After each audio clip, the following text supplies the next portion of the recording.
Fala pessoal, aqui é o Fábio da Boston Treinamentos e neste vídeo eu vou fazer uma breve explicação sobre as diferenças entre pilha, fila e listas em estruturas de dados. Antes, o que são estruturas de dados? Uma estrutura de dados é uma forma de armazenamento e da organização dos dados na memória do computador que você usa quando está construindo algoritmos durante o desenvolvimento de sistemas. Essas estruturas podem ser empregadas em muitos tipos de aplicações e às vezes elas são bem especializadas, orientadas para tarefas muito específicas. Porém, outras estruturas de dados são de uso mais geral. Inclusive, elas podem ser utilizadas para criar outras estruturas de dados que sejam mais complexas. Daí a ideia de tipos de dados abstratos, do inglês ADT, Abstract Data Type. O que é um ADT? É um tipo de dados que implementa um objeto que tem um comportamento específico. E esse comportamento está relacionado com seus valores e, principalmente, suas operações. E aí entra o conceito da estrutura, que vai ser separado da implementação subjacente.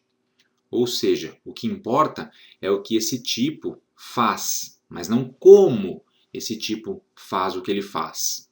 E assim a gente acaba usando tipos de dados abstratos, que são estruturas de dados, para simplificar operações em programação. E os principais tipos de dados abstratos são a lista, pilha e fila, o objeto do nosso vídeo de hoje. Comecemos pelas listas. O que são listas? Numa lista, os dados eles são armazenados de forma sequencial, linear, em pequenas estruturas chamadas de nós. O principal tipo de lista é a lista encadeada, linked list. Existem outros tipos de listas também, mas esse aqui é o que mais importa para nós. Numa lista, os dados são armazenados nesses nós, que são estruturas individuais, e o nó ele é composto por dois campos, um campo de informação, onde fica o dado efetivamente armazenado, e o campo de endereço ou de ponteiro, que conecta esse campo de informação ao próximo nó da lista. E assim, uma lista ligada permite que a gente adicione quantos elementos forem necessários, sem que seja necessário fazer pré-alocação de espaço de memória para eles. Você simplesmente vai linkando, vai encadeando mais nós, mais elementos. A lista ela pode ser simples ou dupla, a mais comum é a simples, mas ela pode ser dupla. E uma lista duplamente encadeada ela vai ter ponteiros para os elementos posteriores, os próximos, e também para os anteriores. E além disso, uma lista encadeada ela também pode ser do tipo circular, na qual o último elemento tem como próximo elemento o primeiro da própria lista, fechando um ciclo. A gente usa muito listas do tipo circular em aplicações que representam conjuntos cíclicos, por exemplo, aplicações de geometria, mapas, etc. E as listas em si, elas são amplamente empregadas na implementação de pilhas e filas, ou seja, as listas são um tipo de dado, uma estrutura de dado, que é usada para implementar outras estruturas um pouco mais complexas. Então aqui o arranjo de memória de uma lista encadeada. Veja que nós temos um dado, nós temos um ponteiro que conecta esse dado com o próximo nó da lista. Então esse conjuntinho é um nó. Eu sempre vou ter um ponteiro para o primeiro elemento, que é o endereço de onde inicia essa lista na memória, e aí cada um dos nós vai apontar para o próximo, para o próximo, para o próximo, e assim sucessivamente até o final da lista, que pode ter o tamanho que você precisar. Então a lista ligada permite que você adicione quantos elementos forem necessários, sem realizar aquela pré-alocação de memória. E uma lista duplamente encadeada, ela vai ter um ponteiro adicional ligando um nó ao nó anterior também. Então são dois ponteiros, do nó atual para o próximo e do próximo para o anterior. Mas ela sempre vai ter um início também, um ponteiro para o primeiro elemento, que é onde começa essa lista.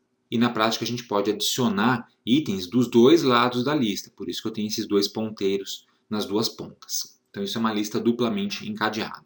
O que a gente pode fazer nas listas? Existem várias operações que a gente realiza em listas. E aqui eu tenho uma pequena lista, por assim dizer, de algumas dessas operações. Operação get, por exemplo, é utilizada para retornar um elemento numa posição. O insert coloca um elemento em uma posição qualquer da lista, e isso é interessante porque não necessariamente eu vou inserir elementos nas pontas, eu também posso inserir elementos no meio da lista, para fazer essa lista crescer. Operações remove e remove at, para remover elementos. Replace, troca elementos. Operação size, saber o tamanho da lista, quantos elementos eu tenho nessa lista. e as operações isEmpty e isFull, para verificar, respectivamente, se a lista está vazia ou cheia. Lógico que esses nomes aqui, com essas palavras em inglês, são nomes que a gente encontra em linguagens de programação que já têm listas implementadas. Então, você usa o termo específico da sintaxe da linguagem. Mas se você vai criar sua própria estrutura de dados, se você vai implementar uma lista do zero, você pode dar o nome que você quiser para essas funções. Então, isso aqui não é uma obrigatoriedade, depende da linguagem. Bom, e as pilhas? Uma pilha também é uma estrutura linear. As três estruturas desse vídeo são lineares. E ela é usada para armazenamento de itens inseridos e removidos de acordo com um negócio chamado princípio LIFO. Last in, first out, que significa o último a entrar é o primeiro a sair. A gente pode inserir objeto quando a gente quiser, mas somente o objeto que foi inserido por último pode ser removido naquele momento. Ou seja, a gente pode inserir e excluir elementos, objetos, itens, somente de um lado dessa lista. E a pilha é um tipo de lista também. E esse lado é o topo. Então a gente coloca elementos no topo e tira esse elemento do topo. As pilhas elas podem ser implementadas utilizando-se listas encadeadas, mas também podem ser implementadas usando arrays. Daí a ideia do tipo de dado abstrato que eu citei no começo. O que importa é o que a pilha faz, não como ela foi programada internamente. Então o funcionamento da pilha. Aqui eu tenho uma pilha já com alguns dados preenchidos e o topo da pilha é sempre o último elemento, o endereço do último elemento que foi adicionado, no caso é o dado 5. Se eu acrescentar mais um elemento, o topo passa a ser o local onde está esse elemento. E isso eu faço com uma operação chamada push. Para retirar um elemento, eu utilizo a operação pop. E aí o topo passa a ser o elemento anterior. E se eu tirar mais um elemento, mais uma vez a operação pop, o topo passa a ser o outro elemento anterior. No caso aqui o dado 4. Então push e pop são as duas principais operações em pilhas, para você colocar e tirar elementos. Mas existem outras operações que a gente pode realizar em pilhas. Além do push e pop, nós temos a operação pick, que vai retornar o elemento que está no topo da pilha sem tirar o elemento da pilha, ele continua lá, você só consulta o valor do elemento. E também temos as operações size, que é o número de itens da pilha, o tamanho, isEmpty e isFull, para verificar se ela está cheia ou se ela está vazia. No caso cheia, somente se você implementar uma pilha com tamanho máximo. Se a pilha não tiver tamanho máximo, ela nunca vai estar cheia. Mas ela pode sempre estar vazia se não tiver nenhum elemento adicionado. Legal. E onde eu uso pilhas? As pilhas são amplamente usadas em desenvolvimento de software. Aqui eu tenho uma pequena lista com algumas das principais aplicações de pilhas. Implementar a função recursiva é a cara das pilhas. Mecanismos para refazer, desfazer em aplicações, por exemplo, aí no processador de textos. Verificação sintática, no compilador usa muito pilha. Avaliação de expressão aritmética, em alguns tipos de algoritmos que são usados em calculadoras. Inclusive, a gente vai criar um desses num vídeo mais para frente, nessa sequência de estrutura de dados. Operação de backtracking, que tem a ver com encontrar caminhos de retorno, rotas de mapas, jogos, por exemplo. Avaliação de expressões em geral e também em processamento de linguagem natural, ou seja, aplicações mais avançadas. Então, as pilhas são muito úteis e é importante que você saiba como usá-las. Não necessariamente como implementar uma pilha do zero, mas como usar uma pilha você precisa saber. E além das pilhas, nós também temos as filas, ou outro tipo de estrutura linear. E aqui, a inserção e remoção dos itens segue um princípio diferente, o princípio FIFO. First in, first out, significa o primeiro a entrar é o primeiro a sair. Então, nesse caso, a gente insere os objetos a qualquer momento, mas o objeto que vai ser removido não é o último que foi colocado, e sim o que está há mais tempo na fila, portanto, o que foi colocado primeiro. Na fila, os elementos também são inseridos de um lado da lista, que é o final, mas eles são retirados do outro lado da lista, que é o início da lista. Cada nó na fila tem um ponteiro para os dados e um ponteiro de ligação também, da mesma forma, porque as filas podem ser implementadas com listas também. É como uma fila para comprar pão, você está vendo aqui na ilustraçãozinha. A primeira pessoa que entra na fila é a primeira que vai comprar o pão. É ela que está há mais tempo na fila. Então, first in, first out. A última pessoa na fila é a última a comprar. E da mesma forma que com as pilhas, a gente pode implementar filas usando listas encadeadas ou arrays ou outras técnicas. Então, de novo, tipo de dado abstrato. O que importa é o que a fila faz, não como ela faz. E também existem vários tipos de filas. Por exemplo, existe uma fila de prioridades. na qual os elementos são armazenados em ordem. E as filas podem ser duplas também, se forem implementadas com listas duplas encadeadas. Geralmente a gente chama de deck, uma fila dupla, double queue em inglês. E aí, no caso de uma fila dupla, a gente pode inserir e remover itens de qualquer das duas pontas da fila. Como é que funciona a fila então? Aqui eu tenho uma fila com início e fim. Então aqui é o início da fila, onde começa a fila. Portanto, esse dado 1 é o dado mais antigo e o fim é o dado que foi adicionado mais recentemente. Eu posso adicionar mais dados, eles vão sempre entrar no final da fila, e para isso eu uso uma operação chamada insert.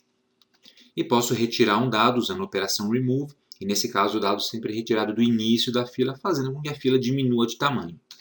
E posso, com outras operações remove, continuar retirando dados sempre do início da fila. Que tipo de operações a gente pode realizar em filas? Além do insert e do remove, a gente tem as operações enqueue e dequeue, que são os nomes mais técnicos para a gente inserir e remover os itens na fila. É muito comum a gente, nas linguagens de programação, encontrar esses termos. Mas insert e remove dizem exatamente do que se trata, né? As operações enqueue e dequeue, colocar em fila e tirar da fila. A operação pick retorna um elemento da fila, sem remover, geralmente o primeiro elemento da fila. Size vai retornar o tamanho da fila, o número de itens. E as operações isEmpty e isFull vão dizer se a fila está vazia ou cheia, retornando verdadeiro ou falso, dependendo do caso. E no caso do isFull, também só é válido se a fila tiver um tamanho máximo pré-determinado, senão não faz sentido. E existem outros tipos de operações em filas, e de novo, esses nomes aqui são apenas nomes guia. Eles podem aparecer de forma diferente dependendo da linguagem. Se você implementar a sua fila, você coloca o nome que você quiser, em português, por exemplo. Para que servem as filas? Elas também são usadas como ferramentas para criar algoritmos e programas. Exemplos de aplicações são resposta para requisições de serviços que são compartilhados. Então, um serviço compartilhado que é acessado por inúmeros clientes, por exemplo, numa rede cliente-servidor, tem que ter uma ordem específica para responder. Então, a primeira máquina que faz uma requisição vai ser a primeira a receber a resposta normalmente. Uma fila de impressão ou acesso a um disco, por exemplo, funcionam assim. Armazenamento das teclas que você vai digitando, agendamento de tempo de CPU, pelas várias aplicações que você tem no computador também costumam utilizar filas, transferências de dados entre processos desde que sejam assíncronas, buffer, entrada e saída, etc. Contador de ticket, gerenciamento de filas, você vai lá no hospital, por exemplo, toca na maquininha ali logo na entrada no hospital para gerar uma senha de acesso, que na verdade é um número dentro de uma fila, que é uma lista de espera. Tá? Então, quem chega primeiro geralmente vai ser atendido primeiro, pelo menos deveria funcionar sempre assim. Resumindo então, essa é a nossa introdução bem básica então sobre pilhas, filas e listas. Aqui eu estou me focando em pilhas e filas porque elas são mais usadas e são baseadas em listas. Tá? Então, uma tabelinha de resumo comparativa. As pilhas são baseadas em LIFO, as filas em FIFO. Nas pilhas, a inserção e a exclusão ocorrem só numa ponta, que é o topo. Já na fila, a inserção e a exclusão ocorrem em lados opostos da fila.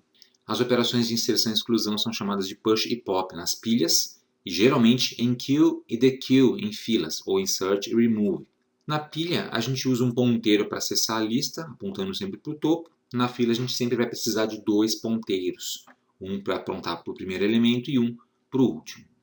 A gente usa a pilha quando a gente precisa acessar um elemento que foi mais recentemente adicionado. Então, se na sua aplicação surgir essa necessidade de acessar um elemento numa lista de elementos, mas sempre o último que foi adicionado, use pilha. Já se você precisa acessar os elementos por ordem de chegada, ou seja, o mais antigo primeiro, aí você vai usar uma fila. Beleza, gente?